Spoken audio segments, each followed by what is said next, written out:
কেউ কেউ পাল্লার মধ্যে 24 আর 71 তোলে 24-এর ওজন বেশি হয়ে গেছে, এটা আটার স্টুপিডিটি।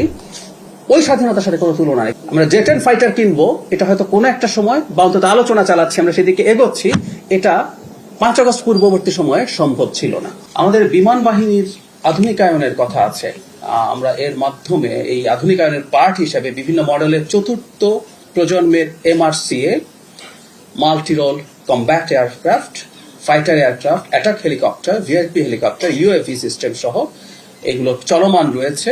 এই অর্থ বছরে বাজেট সাহায্য পাওয়া গেলে সেটা করা হবে, আদারওয়াইজ পরের বাজেটে এটা চলে যাবে।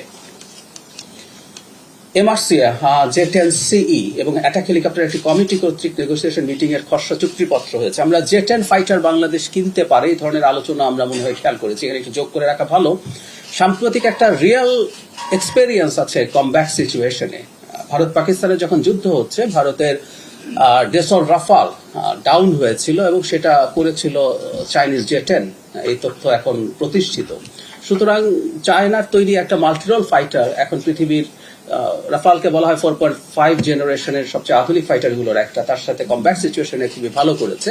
তো বাংলাদেশ সেদিকে মনোযোগ দিয়েছে এবং আশা করা যায় আমরা এই পথে খুব ভালোভাবে এগিয়ে যাচ্ছি। একটা কথা বলে রাখা ভালো, সিমিলার কোয়ালিটির, এটা আমরা রাফাল বলি বা ইউরো ফাইটার টাইফুন বলি, ইউরোপিয়ান যে ফাইটারগুলো আছে তার তুলনায় চাইনিজ ভ্যারিয়েন্টগুলো, চাইনিজ ফাইটারগুলোর দাম তুলনামূলকভাবে অনেক কম, কিন্তু আবারও বলছি সেটা একেবারে মুখোমুখি কমব্যাট সিচুয়েশনে সে বেটার পারফর্ম করেছে।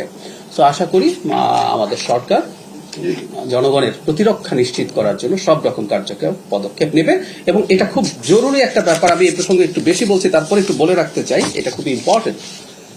বাংলাদেশকে যে আমরা বলি নতুন ভাবে স্বাধীন হয়েছে, আমরা বলি না দ্বিতীয় স্বাধীনতা, আমরা প্রথম স্বাধীনতার সাথে এটা তুলনা হয় না, কোনো সন্দেহ নাই, এটা নিয়ে কোনো কনফিউশন আমরা রাখবো না। কেউ কেউ পাল্লার মধ্যে 24 আর 71 তোলে 24-এর ওজন বেশি হয়ে গেছে, এটা আটার স্টুপিডিটি। ওই স্বাধীনতার সাথে কোনো তুলনা নেই, কিন্তু তারপর আমরা একটু আদর করে দ্বিতীয় স্বাধীনতা কেন বলি? কারণ বাংলাদেশ তার বৈদেশিক নীতি, সামরিক নীতিতে স্ট্র্যাটেজিক্যালি তার ইন্টারেস্টের সিদ্ধান্ত একসময় নিতে পারতো না। আমরা আসলে স্বাধীন হয়েছে ওই অর্থে। আমরা জেট এন্ড ফাইটার কিনবো, এটা হয়তো কোনো একটা সময় বা অন্তত আলোচনা চালাচ্ছি, আমরা সেদিকে এগোচ্ছি, এটা 5 আগস্ট পূর্ববর্তী সময়ে সম্ভব ছিল না। সেই জায়গা, এই কারণে আসলে আমরা এই স্বাধীনতার কথাগুলো বলি।